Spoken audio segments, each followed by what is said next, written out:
This is the story of the real Jesus Christ. The brutal world he lived in. The forces that shaped the man and his mission. And how he went from being a humble workman to a charismatic leader with thousands of followers and a revolutionary message. History and archaeology can now unearth where Jesus preached, what influenced his teachings, and science can reveal how Jesus might have looked as an adult. Jesus, a people's crusader on a lethal collision course with the Roman Empire.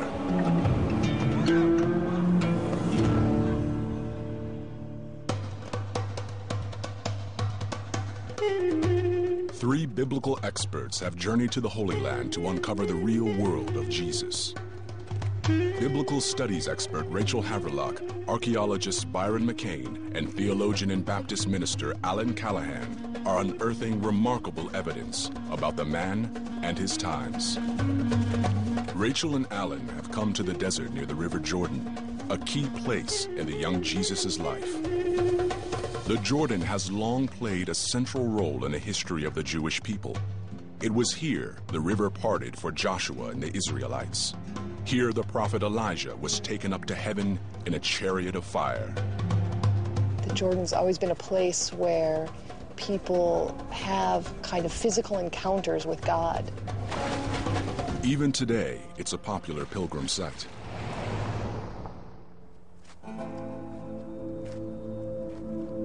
"2,000 years ago, according to the Gospels, Jesus too was a pilgrim.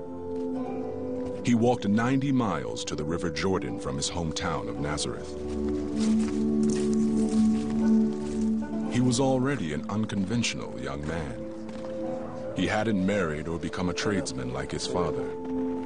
Perhaps he was restless, looking to right the wrongs of his world and his times. And he'd come to the Jordan to find his way. The greatest prophet of the day was John the Baptist. John offered an alternative to the state religion run by the priesthood in Jerusalem. John the Baptist was described by the Jewish historian Josephus, who wrote just a few decades later. He was a good man and commanded the Jews to exercise virtue and come to baptism. Many came in crowds and were greatly moved by his words.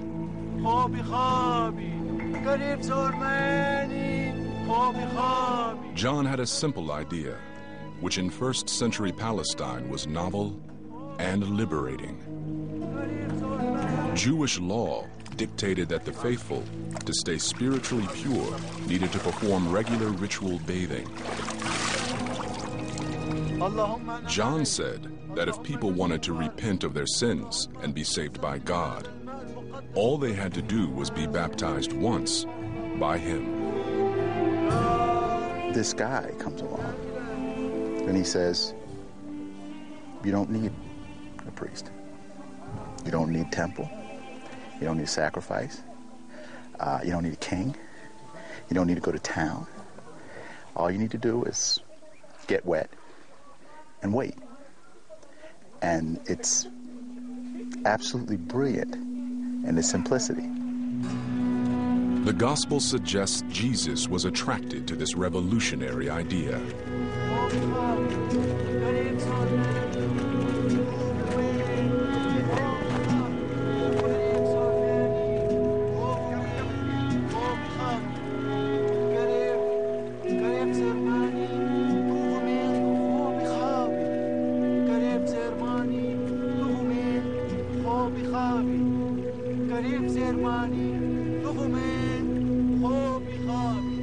Imagine Jesus as a young man, unhappy with the situation in his time and hungry for change and wanting to leave home and become part of some movement advocating for change.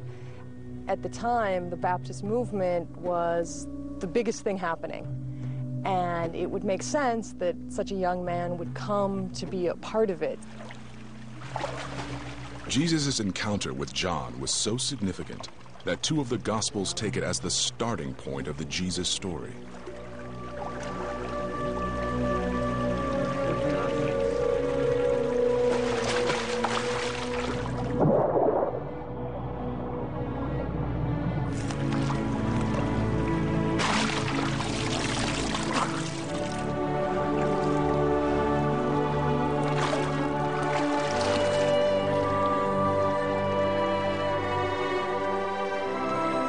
The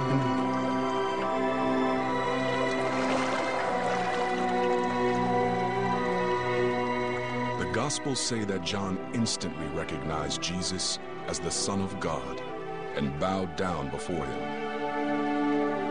Historical sources relate that at the time, John the Baptist was enjoying huge popularity, so much so that the authorities feared he might be stirring up a rebellion.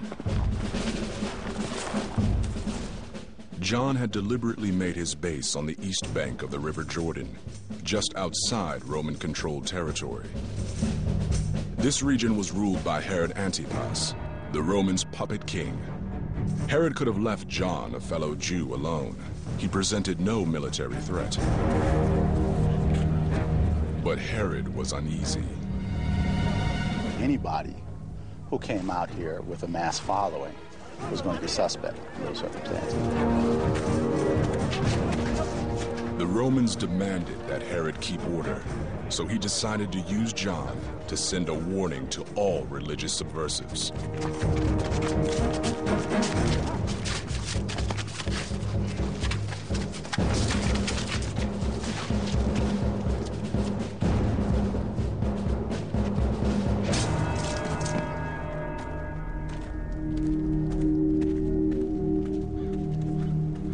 John's execution actually happened. It was recorded by the Roman historian Josephus. The gospel writer Mark later added the detail that Herod's stepdaughter Salome demanded that John's bloody head be brought to her on a platter. His death is so bloody and so disturbing. The image of this prophet beheaded with his head on a platter is upsetting to our modern sensibilities, and for his followers must have been a tremendous tragedy and loss. John's execution affected one of his followers above all, in a most profound way.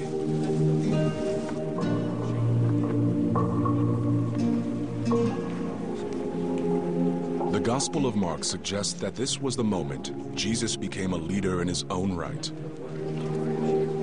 He took over John's message and his flock.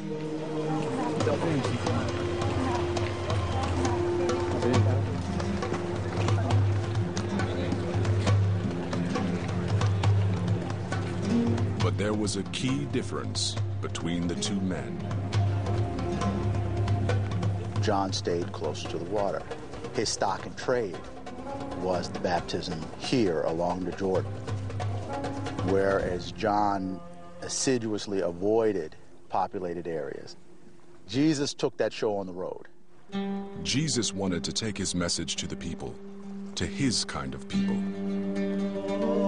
So we headed back to Galilee, to a major fishing town called Capernaum. Today, Capernaum attracts pilgrims, as it has for centuries, and many Holy Land tourists. A modern church on stilts sits over the spot where Jesus is said to have stayed. To understand why Jesus chose Capernaum, Byron McCain has come here to meet fellow archaeologist Jonathan Reed. It's a great place to visit. It's a pilgrim site, archaeological Disneyland in a way. People have been coming here since the 4th century. Tradition has it that the mother-in-law of Peter the Apostle lived here, and that it was a pilgrimage center for the earliest Christians. To get to the real thing down there, the 1st century, whether we're talking about the building or the historical Jesus, you have to strip all of this away and get at the kernel. And what's kernel here is a pretty ordinary Galilean 1st century house. Well, I'm pretty skeptical of virtually every single holy site in the Holy Land, but I think it's quite possible that something happened here. What? I'm not sure. There were good reasons for choosing Capernaum as the base for his fledgling ministry. Capernaum, if you look at it, is right on the border. It's a fringe region, and it has the sea. I would kind of describe it as a great place to get away from. I mean, Herod Antipas had already put to death, by the time Jesus' ministry starts, had already put to death John the Baptist. So Jesus knows, maybe I don't want to have that fate befall me. If he gets into trouble, if he attracts too large of a crowd, if he attracts some attention, walks a couple of miles, and he's out of Herod Antipas's jurisdiction. But as long as he was in Capernaum, Jesus was inside hostile territory. Across the water lay the long, dark shadow of Rome. Tiberias, a city built by Herod Antipas to honor the Roman occupiers. You look right there and you know that it has an impact. That's where the rulers are. The people in Capernaum, when they see the houses over there, it's a wealthier place. The wealthy live there. They know what's going on. They knew that Rome was on the horizon. Jesus' teachings often pointed to the growing gap between the wealthy and the poor. In Capernaum, he had a ready audience among the town's poor fishermen. They're on the margins of society. Their existence is very, very perilous. Fishing typically was heavily taxed. You'd have to pay a fee to get a boat out onto the water. So you would work very, very hard. And the kinds of people that were attracted to fishing, it was a rough crowd. Maybe sort of like longshoremen today. From among these poor, rough men, Jesus would recruit the team that would help him forge a new world religion.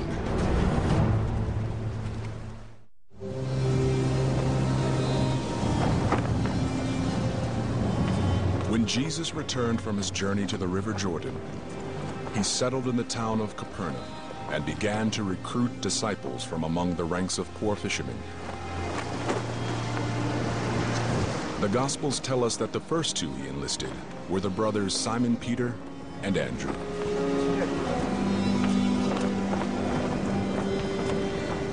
They were fishermen. And he said to them, "Follow me, and I will make you fishers of men."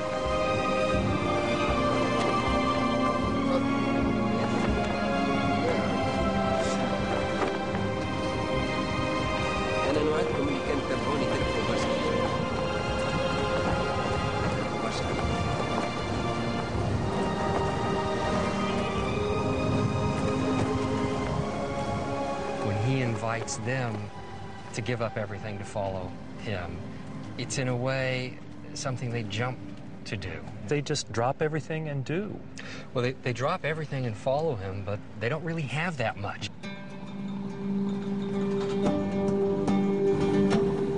The archaeological evidence for the fishermen's poverty is compelling. In 1986, a wooden fishing boat was discovered in the mud of the Sea of Galilee. It was dated to the 1st century, making it nearly 2,000 years old. The people who built it had very poor material at their disposal, mostly pine, which is not what you want to build a boat out of. The Galilee fishermen did everything they could to keep their boat seaworthy, patching it up with any bits of wood they could get hold of. And when the boat's life ran out, they stripped it and sank it.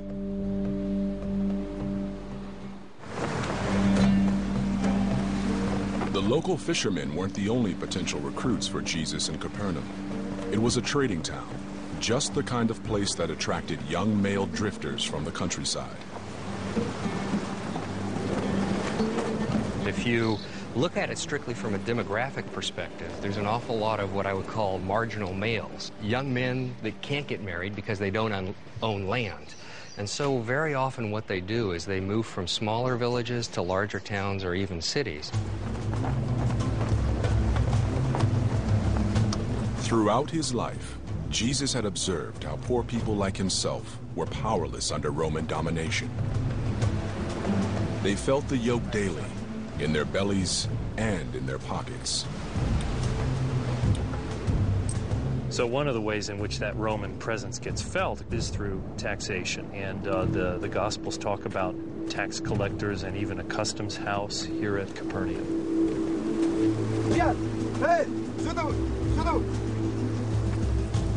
Customs men and tax collectors worked on commission, fleecing ordinary working people for everything they could grab.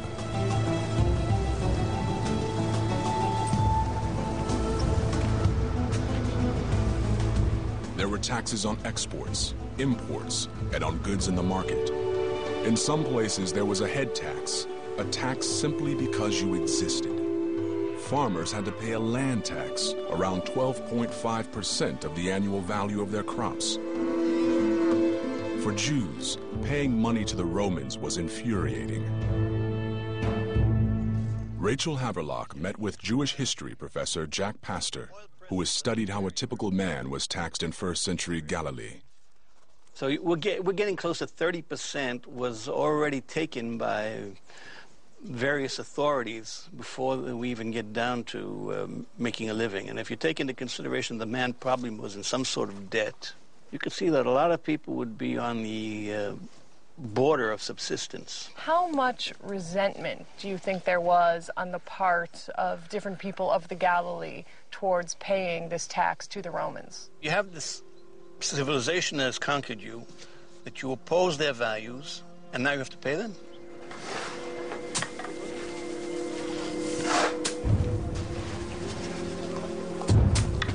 This growing bitterness was directed not just at the Romans. It was sometimes aimed at their own ruling class. The Jewish priestly elite charged another 15% for religious obligations, and the collection of tithes, shares of a farmer's produce, could be ruthlessly enforced. The historian Josephus described the aggressive tactics used by one Jewish high priest.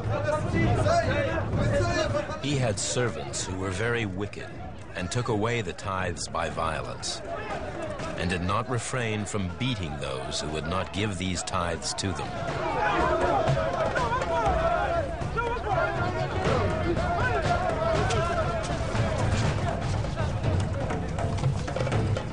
Jewish high priests and the powerful Romans may have confiscated people's food and money, but worse, when imperial forces flaunted the cult of Rome, they deeply insulted devout Jews. Near Capernaum, Professor Richard Freund believes he has unearthed a Roman temple to Caesar's wife Livia Julia, built by Herod Antipas's brother Philip to honor his foreign masters. This temple was functioning at exactly the same time that Jesus and the apostles were meeting for the first time. The temple's architecture was strongly imperial and would have been visible from afar. What would they have seen every single day as they went out with their boats to the Sea of Galilee? They wouldn't see a synagogue. They wouldn't see a Jewish temple. They saw a Roman temple with plumes of this incense. And the fishermen who lived in this village must have felt that this was an invasion of their religious sensibilities. The poor people of Galilee felt the sting of betrayal by their own weak leaders and hatred for the Roman occupiers. Jesus of Nazareth was determined to offer them an alternative, a message of hope. But that would set him on a collision course with the most powerful man in all of Palestine, the Roman governor, Pontius Pilate. Caesarea Maritima was a shining Roman-style city by the sea. Built by Herod the Great in 20 BC, it was the greatest display of wealth and power in Palestine. The Romans adopted it as the capital of Judea. Pontius Pilate took over Herod's palace here as his headquarters. Alan Callahan has come to see the life of luxury enjoyed by the Roman occupiers. So this is the Hippodrome, the chariot racing stadium, specially constructed for horse racing, which was the Formula One of the ancient world. The great palace of Pontius Pilate dominated the shoreline. The contrast between Jesus' poor lifestyle and Pilate's home was striking. It's two tiers. We see the upper tier here. There's a lower tier that opens up directly to the sea. Well, we can see here the outline of the pool. Still, He could wake up every morning and look out at the pool, take a dip whenever he wanted to. It's a perfect location. A lot of opulence. No expense was spared. Pontius Pilate's fabulous lifestyle was only possible because of the lives of hard labor endured by the country's poor. All of the raw materials, the fruit of the natural fecundity of the land winds up in imperial hands, winds up in imperial markets. The country makes and the city takes. The pain of this arrangement was clearly felt by everyone up and down Palestine. Jesus, with his disciples, was going to tackle that pain. He was going to turn the world of rich and poor upside down. As a preacher, Jesus could easily have settled in wealthy towns like Caesarea Maritima and courted rich patrons. But he would have known from his own experience how Roman occupation had affected ordinary Jews. From boyhood onwards, he'd seen how the lust for money could bring misery, and he now preached one stunning and totally new message: that to be poor was good. Do not store up for yourselves treasures on earth, where moth and rust consume and where thieves break in and steal, but store up for yourselves treasures in heaven. You cannot serve God and wealth. Overturning the old order was to be accomplished through a non-violent revolution with only one weapon: love. You have heard that it was said, "You shall love your neighbor and hate your enemy." But I say to you, love your enemies and pray for those who persecute you.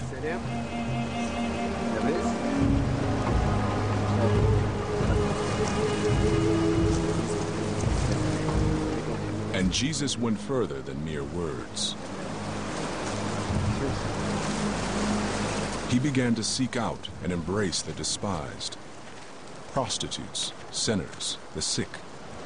According to the Gospels, he even ate at the same table as the most reviled man in society, the tax collector.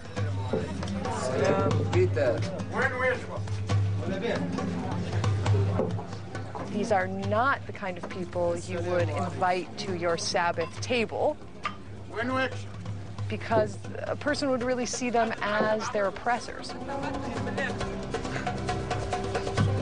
So Jesus explicitly articulates his problem with tax collectors, but at the same time, he doesn't ostracize them or marginalize them. Instead, he says, this is where part of our societal problem lies, and I'm going to bring them into the movement, and I'm going to deal with this whole problem in a different way. Jesus saw that the downtrodden people of Palestine yearned for change. He was going to lead them out of repression by offering a whole new way of looking at the world. What gets really interesting is when we start seeing the connections between economic conditions here and the teaching of Jesus. For example, give us this day our daily bread in the Lord's Prayer. God will provide. That was Jesus' message, and he would prove it by feeding the people, by curing the sick, by casting out demons, all in the name of God. The Gospels tell us that Jesus had become a hugely popular preacher and a miracle worker. But in first century Galilee, he was not alone. Jesus is one among several. So in his own time, for what we know of his time, yes, clearly he was extraordinary. But no, he was not unique. Life in Jesus' time was harsh. Disease, famine, and drought were extremely common.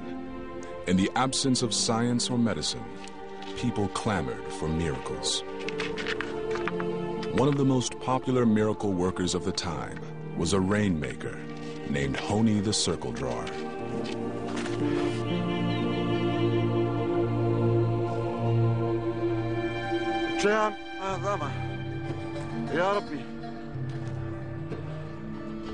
Having drawn a circle in the earth, Honi stood inside and refused to move until God intervened.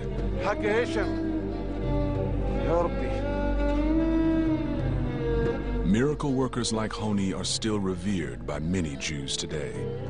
Their tombs are popular shrines where people come to pray for favors from God. At Honi's tomb in the town of Hatzor Haglalit, Rachel Haverlock met Kim Stratton, an expert in ancient magic and religion. How do you account for the popularity of Honi the circle drawer? Well, we know that there were accounts of him having miraculous power. I mean, he drew the circle and basically commanded God. He importuned God to make it rain. He was known for having some sort of relationship with God that was unique.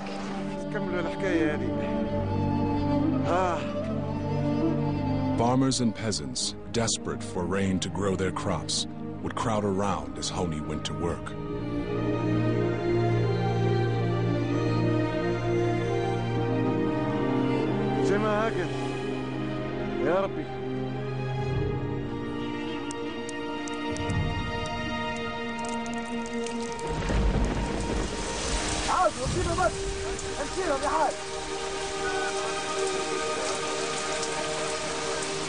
Another first-century miracle worker was Hanina ben Dosa.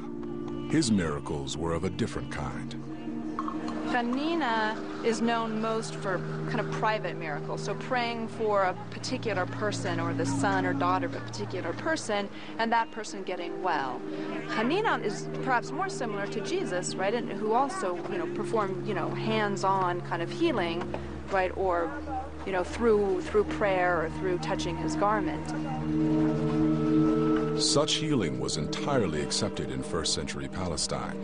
The supernatural world was very much part of everyday life.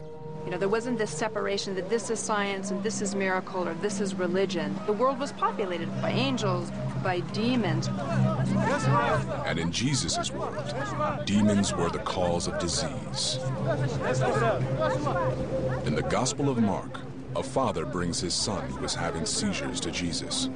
Previous attempts to exorcise the demon within have failed. But Jesus tells the father all things are possible if he truly believes.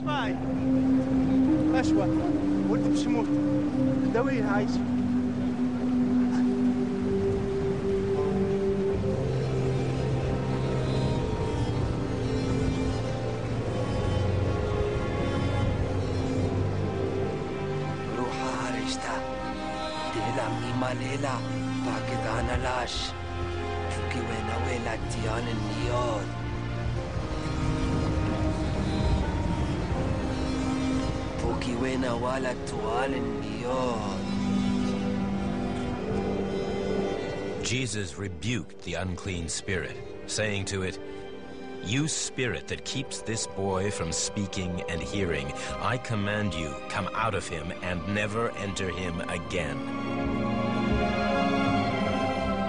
The need for healing was enormous. The ancient world was plagued by disease and death on a massive and terrifying scale. People in the ancient world lived a hard life, and we know this was a malarial region. So people are probably sick 1/5 to 1/4 of their life, often with malaria or other malaria-induced diseases. People died at staggering rates compared to today. 50% of all people were dead by the age of 5.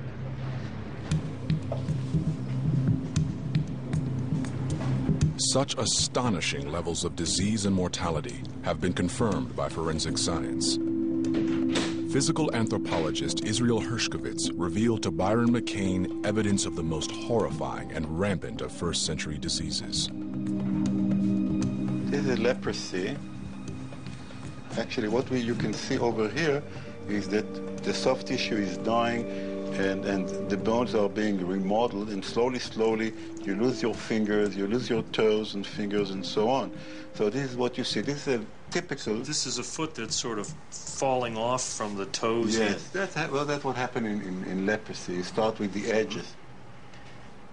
There is no other diseases in the Bible that receive so much attention as leprosy. I think there are at least 8 chapters just dedicated to leprosy.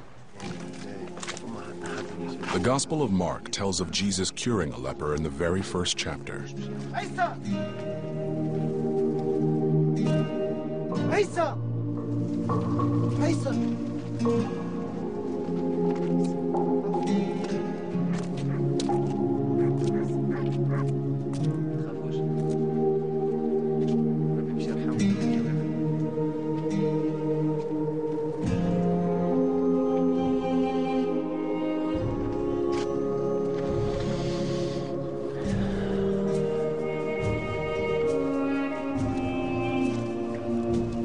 Zulu Amen, Girmashin Nishahanaya. The belief that Jesus could cure leprosy was taken as a potent sign, evidence that God worked through the miracle man. There was a great expectation brewing that the people would soon be delivered from their suffering. So there's this tension in the air and there's an expectation, and so this is a time where all of these figures come to the fore, and the way that they attempt to prove themselves to the public is through working some kind of miracles. Exactly. So then the miracles aren't only events in and of themselves, they're signs of what is upon people or what is to come. And something was about to happen. Jesus' miracles were fast gaining him a reputation. Conflict and confrontation with the authorities awaited this charismatic young man. But can we ever know what Jesus actually looked like? Modern science may be able to provide a tantalizing glimpse.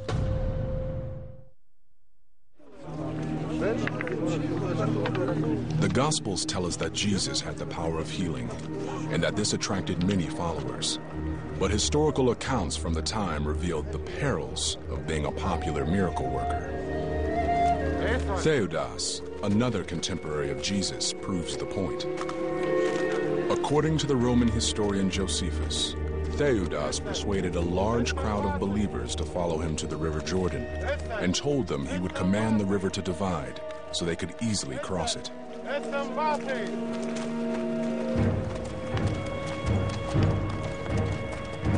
Like John the Baptist before him, Theudas in his popularity unnerved the authorities. And also, as with John, it wasn't long before they caught up with him.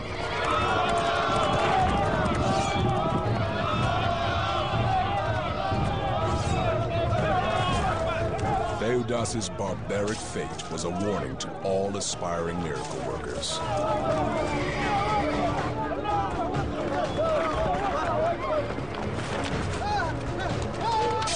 Lest the warning go unheeded, Theudas' severed head was carried off to Jerusalem.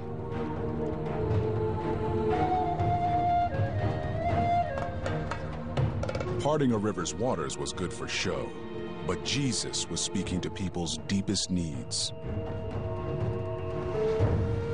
He's got an agenda.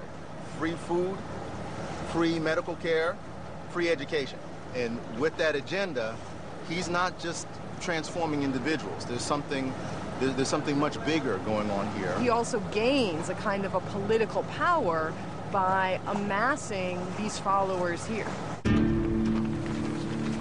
Jesus' wonder-working and his unorthodox teachings were stirring up increasing numbers of the deprived and dispossessed of Galilee. As a result, according to the Gospels, Jesus too was now attracting dangerously large crowds. His disciples hit on a clever solution. Crowd control has become a problem. He wants to talk to the people, but he's about to be crushed by the press of the crowd. So the disciples arrange a little boat for him. He gets in the boat, and he speaks to the people on the shore from the boat.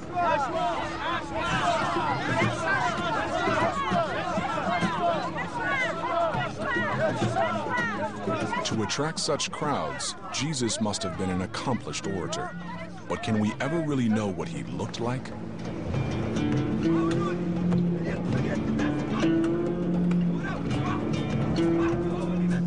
Church paintings and sculptures from the Middle Ages in Europe have given us many faces of Jesus. None are derived from his world and his time. Science can now get us much closer to the truth. To understand how men in this time and place actually looked, Byron McCain consulted physical anthropologist Israel Hershkovitz. His extensive examination of skulls from first-century Galilee suggests that the population had a distinctive appearance.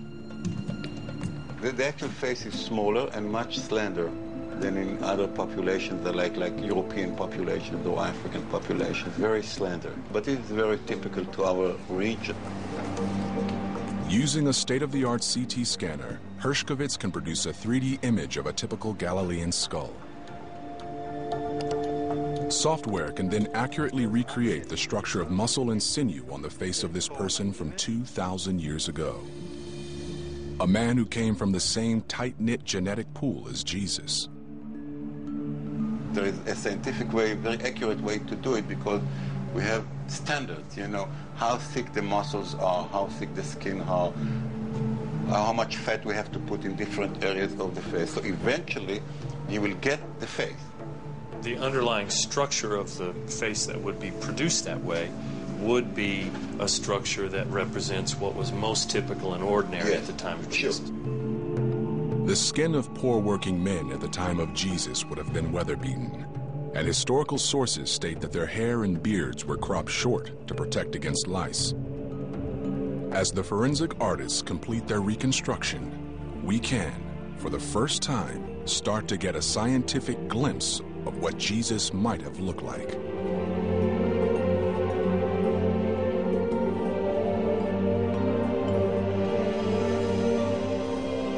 Somehow, a poor man probably much like this one created a following that would one day blossom into a worldwide religion. Jesus offered an alternative to the mainstream religion. But he was not content preaching only to followers in his power base in Galilee. He decided to confront those at the heart of the problem, the priests in Jerusalem. It was a fatal decision.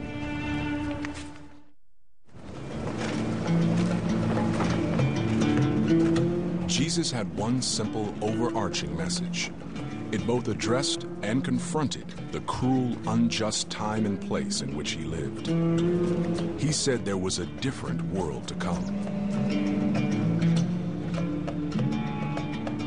Jesus comes out at this time and he says, okay, let's gather everyone together and let's aspire for a very different sort of kingdom, one that's not here. Let's suffer this world so that we can go to the next one. Jesus called the world to come the kingdom of God. He pictures this day when life will be rich and full and good, and he wraps it up in this phrase, kingdom of God.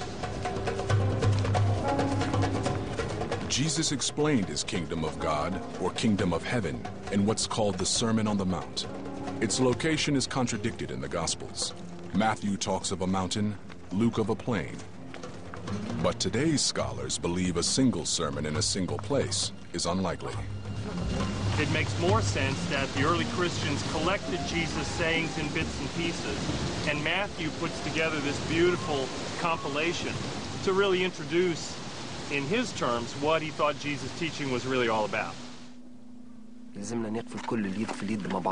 A collection of Jesus' sayings, known as the Beatitudes, took the world as it existed and turned it upside down. Tuvaihen, Lakishmaya, Diwen Yadhan, Yud Arya. Tuvaihen, Lelen Didrdafu, Degen, Zadikuta. Leden Didrdafu, Zagn, Zadikuta. Dididhon, Di Malshuta, Makeshmaya. Instead of things happening among the privileged, among the prestigious, among the powerful, God is going to do things on the periphery, to the least, the lowest, the left out. Jesus' kingdom of heaven promised eternal salvation to the poor peasants and fishermen of his ravaged homeland. But to those in power, when Jesus said it was easier for a camel to pass through the eye of a needle than for a rich man to get into heaven, he was being provocative and revolutionary. Jesus has really uncomfortable things to say to those who do hold wealth and power and privilege. And pretty consistently, the message to the wealthy and influential and powerful is pretty clear. You have to give up what you have.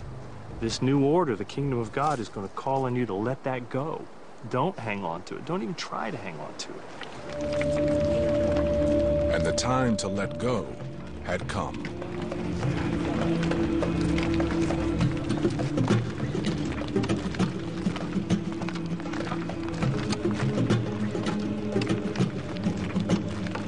Whether he knew it or not, Jesus was putting his teachings and his life on the line by striking out for Jerusalem, the occupied capital of Judea.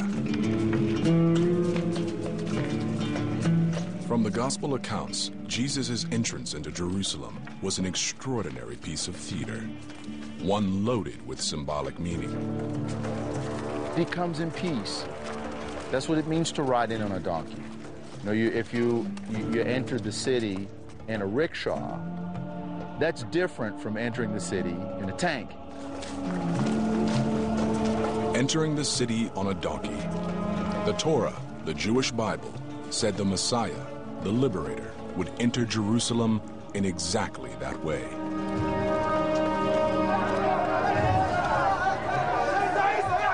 So when Jesus enters Jerusalem on a donkey, he comes in to announce himself as a prophet, making a statement of radical reform and change. And this was the center. If you wanted the people to reform, you said it from Jerusalem. To herald his arrival, Jesus' supporters waved palm fronds, which were, for the Jews, a symbol of liberation from oppression. That imagery there, in the Gospel of John especially, is politically provocative. It's the ancient Israelite equivalent of the Black Power sign or something like that, you know, in the 68 Olympics or something. Jesus was openly defying the Jewish puppet king Herod Antipas and the priesthood. He was now in great peril.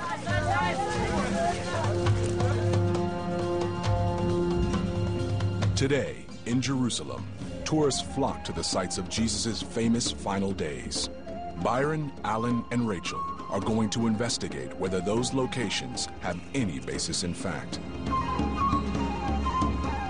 Can archaeology now reveal the actual place where Jesus was arrested and tried? And can science unlock the secrets of the crucifixion?